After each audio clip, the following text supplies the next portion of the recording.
उसकी आंखें थोड़ी सी खुली हुई थीं, ना जाने क्यों। शायद वो मेरी झलक देखना चाहती थी।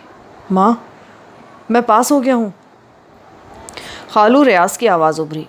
जलीस, फ़िरोज़ा बहन का इंतकाल हो गया है। वो खालिक़ हक़ीक़ी से जा मिली है। इस दुनिया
तो फिर उसे ये बात बता देंगे।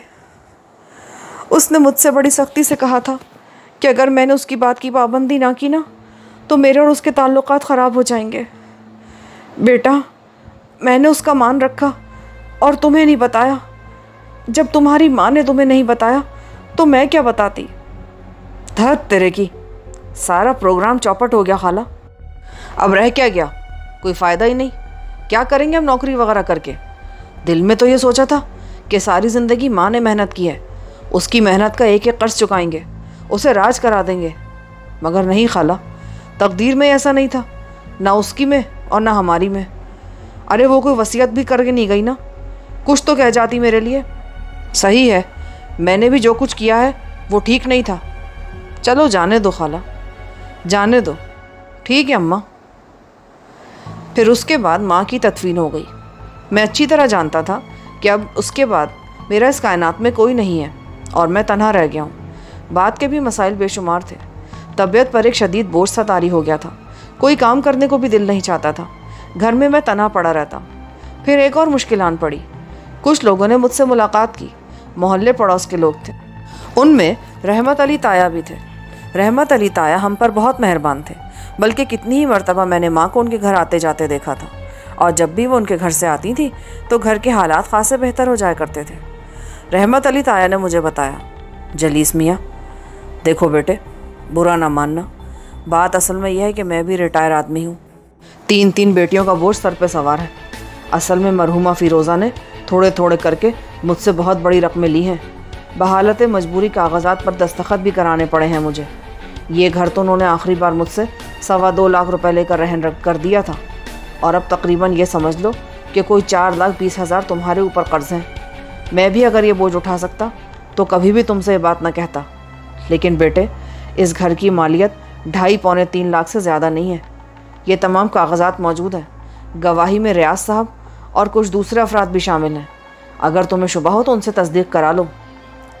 मैंने लापरवाही से तमाम अल्फाज सुने, फिर आहिस्ता से कहा, नहीं, माँ के नाम पर आपने जो बात कह दी रहमत अली ताया, भला उसमें कोई शक व शुबे की गुंजाइश है? और अच्छा ही हुआ। वैसे भी इस घर में मेरा एक लम्हे को दिल नहीं लगता। ये घर अब आपके हवाले। साजो सामान अव्वल तो इसमें कुछ है नहीं, और जो कुछ भी है मजाक ही लगता है, लेकिन फिर भी यही है मेरे पास। हिसाब किताब लगा कर रख लीजिएगा। जो इसमें से बने वो इसमें से ले लीजिए, और जो बाकी बच जाए उसे या तो माफ़ कर दीजिएगा या फिर हिसाब में रख लें। तकदीर ने अगर फिर मौका दे दिया तो आपको वापस कर दूंगा। रहमत अली ताया खामोश हो गए, फिर बोले, ऐसा करो बेटे, तुम इन कागजात पर दस्तखत कर दो। मैं घर अपनी तहवील में ले लेता हूँ और उसे फ़रोख्त करके जो भी मिल जाए वो अपने हिसाब में जमा किए लेता हूँ। जहाँ तक तुम्हारा ताल्लुक़ है तो बाहर की बैठक में तुम्हें दे सकता हूँ, वहाँ आराम से रहो। बहुत पुराने ताल्लुक़ात हैं हमारे, जो खिदमत भी हमसे हो सकेगी हम कर लेंगे। देखा जाएगा ताया, बात रात को सोने की है ना, तो आप यकीन करें शहर के फुटपाथों पर, पार्कों में लातादाद लोग मज़े से पाँव फैलाकर सोते हैं। उन्हीं खुशनसीबों में से मैं भी एक हूँ। यानी ये कि ना कोई झगड़ा ना कोई परेशानी। अगर कोई चीज़ रखने के लिए होगी तो आपके पास रखवा दूँगा। मकान दुकान जिनके भी कागजात पर आपको दिल चाहे दस्तखत करा लें, बाद में मुझे हिसाब बता दें। जो बचेगा कोशिश करूँगा आपको अदा कर दूँ, ना कर सकूँ तो 10 20 50 गालियाँ सुनाकर बस माफ़ कर दीजिएगा। क्या कहा जा सकता है इसके अलावा। और खैर जाने तो मैं तुम्हें कहीं नहीं दूंगा। बस तुम ऐसा करो बेटे कि ये बोझ जहन से झटकने की कोशिश करो। और ये बात भी सच है कि तन्हा घर में माँ बहुत याद आएगी। बेहतर है कि तुम यहाँ मेरे पास आराम से रहो। तुम्हारी ताई हैं, बच्चियाँ हैं, सब तुम्हारी खिदमत करेंगी। उससे पहले 1-2 बार मैंने अम्मा की ज़ुबानी सुना था कि रहमत अली ताया अपनी किसी एक बेटी से मेरी शादी करना चाहते हैं। पसंद माँ पर छोड़ दी गई थी।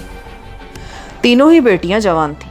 जवान बेटियों के बाप की बेबसी को मैं समझता था, और मुझे ये अंदाज़ा था कि रहमत अली ताया एक शरीफ आदमी है। एक शरीफ आदमी शराफत से अगर किसी के बारे में सोच रहा हो तो ऐसी कोई बुरी बात भी नहीं है। लेकिन जाहिर है मेरे लिए तो अब ये खेल ही ख़त्म हो गया था। मैं शादी वादी कैसे कर सकता था?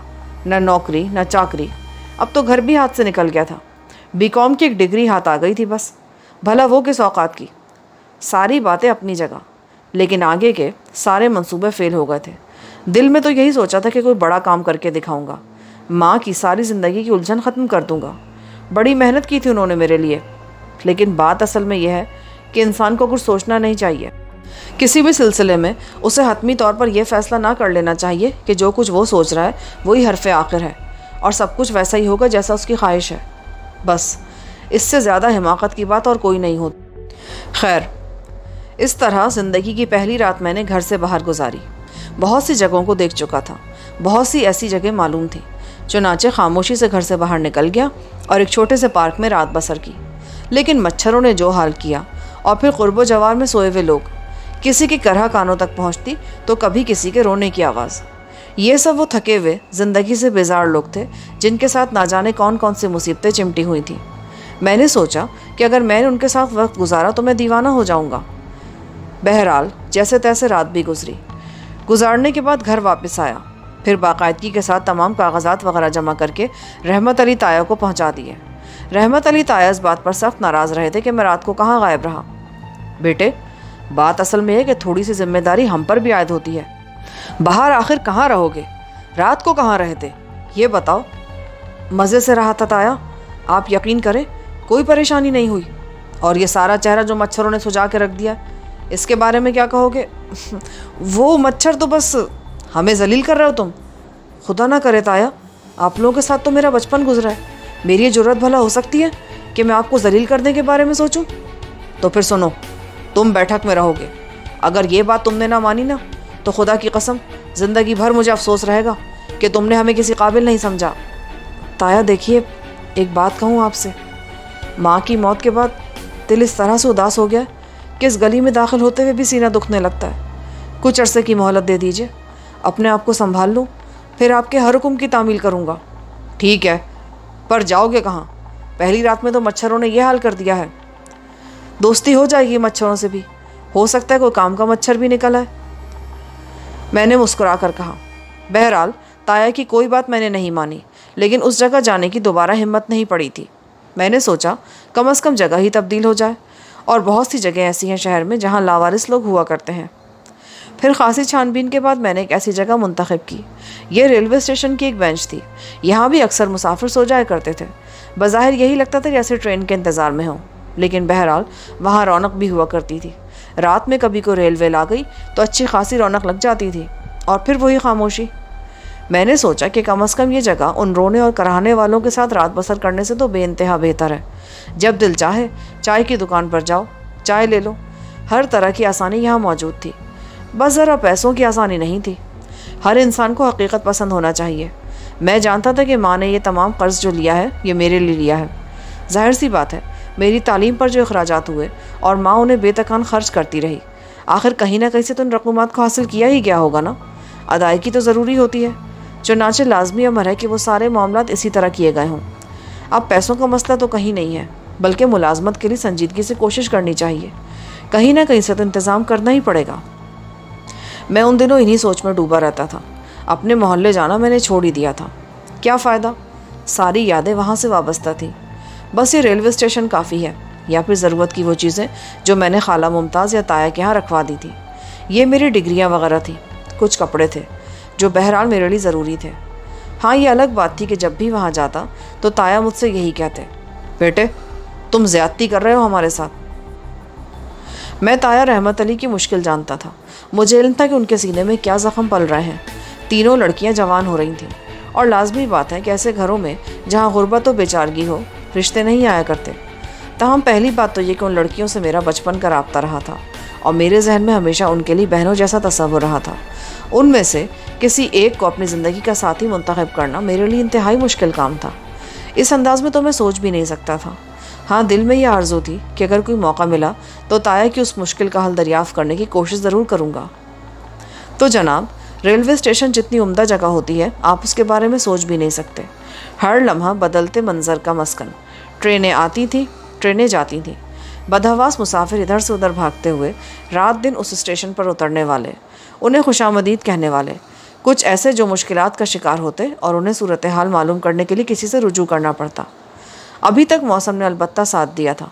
ज़्यादा वक्त नहीं हुआ था, और मैंने कभी ये नहीं सोचा था कि अगर किसी दिन बारिश हो गई तो रेलवे प्लेटफार्म की ये बेंच मेरा साथ नहीं दे सकेगी। चलो, बारिश से बचाव का तो बंदोबस्त है कि इंसान शेड में जाकर सो जाए। मुसाफिर खाने में भी ऐसी जगह पड़ी हुई थी, लेकिन अगर सर्दी का मौसम आए तो क्या होगा?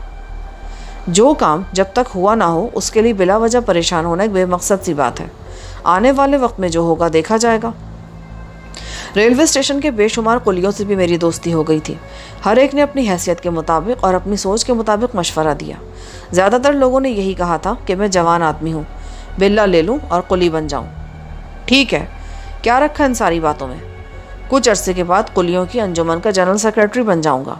अब के इलेक्शन में खड़ा हो जाऊँगा, लेकिन ये उसी वक्त हो सकता है जब मैं खुद कुली हूँ। उनकी बातें बड़ी दिलचस्प हुआ करती थी। मुखलिस लोग थे, हमेशा से मोहब्बत भरे अंदाज में पेश आते थे, और वक्त बड़ा अच्छा गुजर रहा था। माँ बेशक याद आती थी, लेकिन यादें तो सारी ज़िंदगी का सरमाया होती हैं, और उन दिनों से क़ता ताल्लुक़ नहीं किया जा सकता। फिर एक अनोखी रात का आगाज़ मेरी ज़िंदगी में हुआ। उस दिन मौसम भी अबर आलूदी था।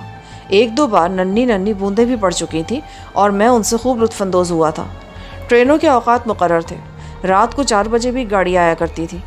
इब्तिदा में तो शोरगुल से बार बार मेरी आँख खुल जाती थी, लेकिन अब तो ट्रेन भटक कर, रास्ता बदल कर मेरी बेंच तक भी पहुँच जाती ना, तो भी मेरी आँख ना खुलती। आदी हो गया था मैं उसका। अलबत्ता उस दिन रात को 4 बजे आने वाली ट्रेन जब चंद लम्हों के लिए रुकी तो मामूल के मुताबिक मेरी आँख नहीं खुली, लेकिन गालिबन एक ऐसा शऊर जागता रहता था जिसका नींद से कोई ताल्लुक़ नहीं होता। आप यकीन करें या ना करें, मुझे अंदाज़ा होता था कि 4 बजे हैं और वो ट्रेन आने वाली होगी, लेकिन मैं मज़े से सोया रहता था। मैं उस दिन भी सो रहा था। ट्रेन आई और मेरे शऊर ने मुझे उसका एहसास दिलाया, लेकिन ये पहला मौका था कि किसी ने मेरे शाने को झंझोड़ा और मैंने चौंक कर नींद में डूबी हुई आंखें खोल दी। मेरे सामने सिर्फ 2 आँखें थीं, 2 रोशन और चमकदार आँखें, 2 ऐसी खूबसूरत आँखें जिन्हें रात की उस तारीकी में भी अगर देख लिया जाए तो ज़िंदगी भर फरामोश न किया जा सके। उन आँखों में एक ऐसी चमक, एक ऐसी रोशनी थी जिसे अल्फाज में ढालना मुमकिन नहीं। एक लम्हे तक तो मैं नींद भरी निगाहों से उन आँखों को देखता रहा, और उसके बाद घबरा कर उठ बैठा। वो एक बुर्का पोश खातून थी, क्योंकि उन्होंने चेहरे पर नकाब लपेटा हुआ था और सर से पाँव तक बुर्क़े में छुपी हुई थी। इसलिए सिर्फ उनकी आंखें मुझे नज़र आई थीं, और चूंकि बाकी जिस्म पर स्याह बुर्का था, इसलिए मेरे जहन में सिर्फ यही आया कि इन 2 आंखों के सिवा और कुछ नहीं है। लेकिन जब हवास जाग गए तो मैं उन बुर्का पोश खातून को देखने लगा। जल्दी से उठकर बैठा और फिर हकलाई हुई आवाज़ में कहा, जी मुझसे क्या काम है? उनकी आंखें अजीब से अंदाज में मेरा जायज़ा ले रही थीं। एक लम्हे के अंदर मैंने उनका रंग बदलते हुए देखा। अगर मैं वाकई कोई जाहिल कुली होता तो उन आंखों में पसंदीदगी की जज्बात तलाश ना कर सकता, लेकिन फिर मैंने अपने आप को संभाल लिया। आंखें भी खामोश थीं, लेकिन कुछ लम्हों के बाद मुझे इंतहाई मुतरन्नुम और एक ऐसी आवाज़ सुनाई दी जिसे उस वक्त मैं कोई अल्फाज ना दे सका। उस आवाज़ में एक अजीब सी खनक थी, एक रिदम था, एक अनोखा सा लहजा था। माफ़ कीजिएगा, मैंने आपको सोते से जगाया है, लेकिन आपका जागना बेहद ज़रूरी था। जी फरमाइए, कोई बात नहीं। रात आधी से ज़्यादा गुजर गई है और बाहर ऐसी कोई सवारी भी नहीं है जिससे मैं अपना ये सफ़र मुकम्मल कर सकूं। मैंने मुसाफिर खाने में सोते हुए कुलियों को भी देखा है, सब गहरी नींद सो रहे हैं। बस आप ही एक बार झंझोड़ने पर जाग गए। बराए करम मेरी मदद कीजिए, मैं तन्हा हूँ, औरत हूँ। मैं झुरझुरी से लेकर रह गया। ना जाने क्यों मेरे बदन में एक ठंडक सी दौड़ रही थी, एक अजीब सा एहसास था। मुमकिन है यह एहसास नींद से जागने की वजह से और अचानक पेश आने वाले इस वाक़े की वजह से दिल में बेदार हो गया। बहरहाल मैं अपने आप को संभाल कर तैयार हो गया। क्या आप 4 बजे वाली ट्रेन से आई हैं? हाँ, और ट्रेन गए हुए भी अच्छा खासा वक्त गुजर गया है। परेशान फिर रही हूँ। कहाँ जाना है आपको? हवेली ताहिर अली। हवेली ताहिर अली एक मशहूर जगह थी। ताहिर अली हमारे इलाके के काउंसलर भी थे। उसके अलावा बड़ी अच्छी हैसियत के मालिक ज़मींदार थे और ख़ासन नेक नाम मशहूर थे। मैंने एक लम्हे के लिए सोचा और फिर ये सोचा कि उन खातून को वहाँ तक पहुँचाने का क्या बंदोबस्त करूँ। अचानक ही मुझे चाचा इमाम दीन याद आए। चाचा इमाम दीन यहीं थोड़े फासले पर रहते थे और तांगा चलाते थे। सो तो रहे होंगे, लेकिन वो गरीब आदमी थे और अच्छे आदमी थे। अगर मैं उन्हें उन खातून की मुश्किल बताऊं तो वो ज़रूर उन खातून को वहाँ तक पहुँचाने के लिए तैयार हो जाएंगे। बस तांगा जोतना पड़ेगा उन्हें। आपके साथ कोई सामान है? सामान? नहीं, सामान तो कोई नहीं है। चलिए खैर आइए, मैं कोशिश करता हूँ, मैंने कहा और उन खातून के साथ रेलवे स्टेशन से बाहर निकल आया। अब मैंने थोड़ा सा मज़ीद के जायज़ा लिया था उनका। बिल्कुल जवान खातून मालूम हुई थी, हालांकि बदन बुर्क़े में लिपटा हुआ था, लेकिन चाल ढाल और जिस्मानी कैफियत से यह अंदाज़ा हो जाता था कि बिल्कुल नौजवान और नहायत तंदुरुस्त खातून है। मैं बाहर निकल आया, वो मेरे साथ चल रही थी। फिर मैं थोड़ा सा फासला तय करके आखिरकार इमाम दीन के झोंपड़े के पास पहुंच गया। इमाम दीन झोंपड़े के बाहर पलंग पर सो रहे थे। थोड़े फासले पर तांगा खड़ा हुआ था। उनके होशियार घोड़े ने नाक से खर खर की आवाज़ निकाली और फिर बहुत ज़ोर से हिनहिनाने लगा। पता नहीं किसी के कदमों की चाप ने उसे होशियार कर दिया था या फिर वो डर गया था, लेकिन बहरहाल मैंने चाचा इमाम दीन को जगाया तो वो हड़बड़ा कर उठ बैठे। क्या बात है बेटा, कौन हो तुम? क्या हुआ? चाचा इमाम दीन, मैं जलीस। कौन जलीस? अरे आप मुझे भूल गए, आपका अपना जलीस चाचा इमाम दीन। अब अरे जलीस तू, खैरियत तो है भैया? हुआ क्या? चाचा ये खातून है, 4 बजे वाली रेल से आई हैं। सारे तांगे वाले जा चुके हैं, इन्हें हवेली ताहिर अली जाना है।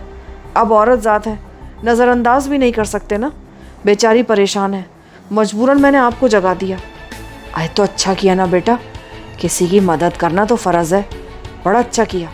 मैं ज़रा मुंह पे पानी के 2-4 छींटे मार लूँ, अभी तैयार होके आता हूँ बेटा। तुम ऐसा करो, ज़रा तांगा सीधा कर लो। आइए, घोड़ा क्यों चीख रहा है? इसे हाथ मत लगाना, रात में इसका मिजाज बिगड़ गया ना तो मुसीबत हो जाएगी। फिर चाचा ने तैयारियां शुरू कर दी और थोड़ी देर के बाद घोड़ा तांगे में जोड़ लिया। इस दौरान बुर्कापोश खातून एक तरफ जाकर खड़ी हो गई थी, लेकिन घोड़े का मिजाज बहुत बिगड़ा हुआ था, काबू में ही नहीं आ रहा था।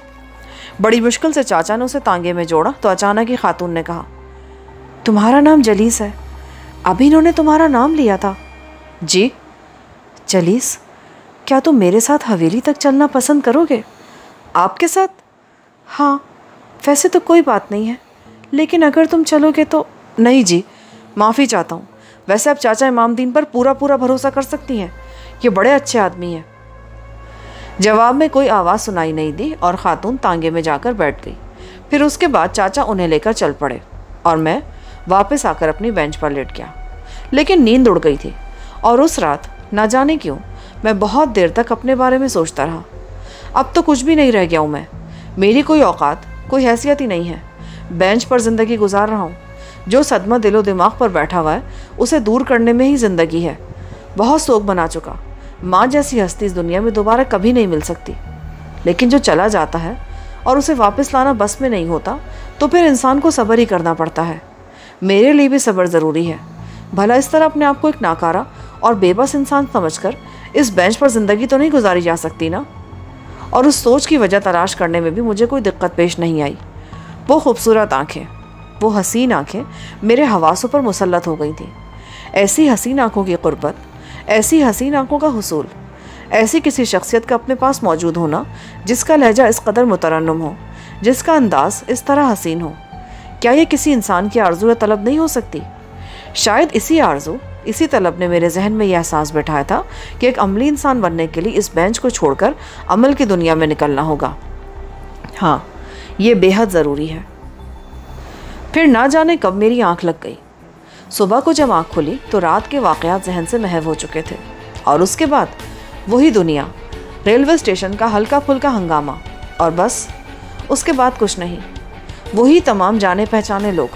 अलबत्ता ये एक बहुत बड़ी सच्चाई थी कि मैं उस वक्त एक इंतहाई नाकारा आदमी की हैसियत से ज़िंदगी गुजार रहा था और मेरे तमाम शनासा मेरे सिलसिले में बड़े संजीदा थे। एक पढ़े लिखे आदमी के लिए ये काम भी मुश्किल था कि वह कुलियों का बैज लेकर कुली का काम करे। माँ ने बड़ी मेहनत की थी और कभी कभी जब मैं ये सोचता था कि जो ज़िंदगी मैं गुजार रहा हूँ वो दर हकीकत मुल्क व कौम के सीने पर, ज़मीन की छाती पर एक बोझ की सी हैसियत रखती है। भला मुझ जैसा जवान आदमी दूसरों के टुकड़ों पर पड़ा हुआ है, फाका कशी का शिकार रहता है। कोई कुछ खिला देता है तो खा लेता हूँ। बड़ी अजीब सी कैफियत थी मेरी। गालिबन यही बात थी कि मैं कोई फ़ैसला नहीं कर पा रहा था कि मुझे क्या करना चाहिए। बहरहाल मामूल के मुताबिक दिन गुजरता रहा।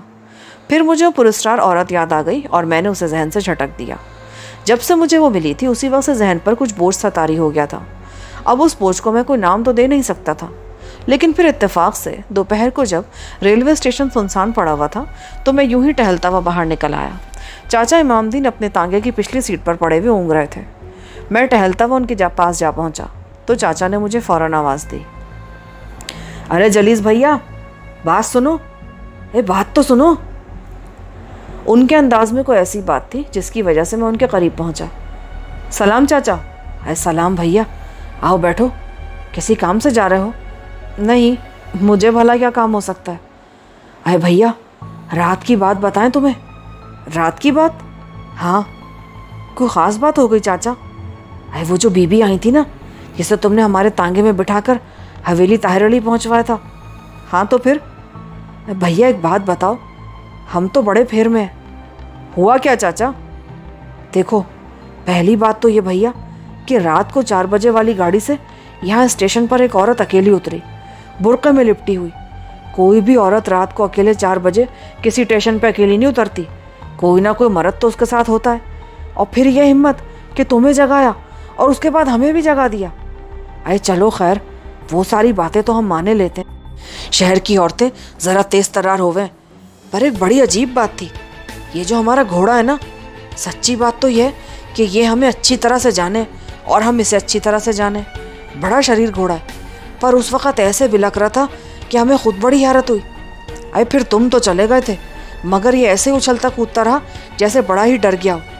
ये तो हमने मान लिया कि रात के वक्त इसे सोते से जगाकर हमने तांगे में जोता था, पर ऐसी हरकत इसने कभी नहीं की। आप कहना क्या चाहते हैं चाचा? बेटा, घोड़ा असल में डर रहा था। डर रहा था? हाँ। तो इसमें ऐसी कौन सी बात हो गई? आए हो गई ना। क्या? ये जो जानवर हुए ना, इनमें मालिक ने ख़ास कुव्वत रखी है। कैसी कुव्वत चाचा? भूतों और पलीतों को पहचानने की। क्या मतलब? आए भैया, ज़ुबान खोलकर कहने से कभी कभी ज़ुबान ही बाहर निकाल दी जाती।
बीबी हम तुम्हें अपने साथ नहीं ले जा सकते। ये कहकर भैया हम तो आगे बढ़ गए, पर वो हमारे पीछे पीछे चल पड़ी। पैरों में झांझर पहने हुए थी और वो बज रही थी छन छन। बड़ी अजीब सी लगी हमें उसकी चाल। हम रुक गए और हमने उसे समझाया कि देख हम तुझे अपने साथ नहीं ले जा सकते। तो वो हंसने लगी और बोली, घूंघट तो उलट दो हमारा, उसके बाद मना नहीं करोगे, पर जाएंगे हम तुम्हारे साथ ही। अब तो बड़ी अजीब बात थी, उससे जान भी तो छुड़ाना थी ना। ले भैया हमने उसका घूंघट उलट दिया। पता है फिर क्या देखा? क्या चाचा? अरे सूखी हुई खोपड़ी, लंबे लंबे दांत, जुबान बाहर को निकली हुई, आंखों की जगह 2 सफ़ेद गोले। अरे भैया हम तो ऐसे भागे कि ससुराल के दरवाजे पे जाके दम लिया। फिर पता उसके बाद क्या हुआ? नहीं पता। क्या हुआ चाचा? 14 दिन बेहोश रहे थे हम, बुखार में तपते रहे थे और ना जाने क्या क्या बकते रहे थे। सारे हकीम वैद हमारे पास इकट्ठे कर दिए गए थे। तो ऐसी देखी थी भैया हमने चुड़ैल। मगर आपने उस औरत को गौर से देखा था? नहीं, गौर से तो नहीं देखा, पर घोड़ा जिस तरह करा रहा था ना, उससे हमें यह ख्याल आया कि कोई गड़बड़ ज़रूर थी। और फिर सबसे बड़ी बात तो तुम्हें बतानी रह गई। वो क्या चाचा? वो हवेली ताहिर के सामने वाले हिस्से में नहीं उतरी थी। क्या मतलब? अरे तुम्हें पता तो है ना, हवेली ताहिर अली नई बनी हुई है। पीछे पुरानी हवेली थी जो अब टूट फूट कर खंडर रह गई है। हाँ तो फिर? पुरानी हवेली पर उतरी थी वो, खंडर में। हाँ, पर वो कैसे? जब हम हवेली पहुंचे तो वहां पर सब लोग पड़े सो रहे थे। हमने कहा बीबी अगर कहो तो हम उतर कर दरवाज़ा बजाएं। तो वो बोली कि नहीं, यहाँ नहीं उतरना, बल्कि पीछे की तरफ चलो। पीछे की तरफ? हाँ, पीछे की तरफ। हमें हैरत तो हुई, लेकिन फिर भी हमने उसे पीछे उतार दिया। फिर उसने पैसे दिए और उसके बाद वहीं टूटी हुई हवेली में चली गई। मगर टूटी हवेली का तो कोई दरवाज़ा ही नहीं है, ईंटों के ढेर पड़े हुए। उसी पर तो हैरत हुई थी और हम ये सोचने पर मजबूर हो गए थे कि कोई गड़बड़ ज़रूर है। उसके बाद क्या हुआ? उसके बाद क्या भैया, हम चले आए। वापसी में घोड़ा बिल्कुल ठीक था और अब भी ठीक है, पर थी कोई गड़बड़ ज़रूर।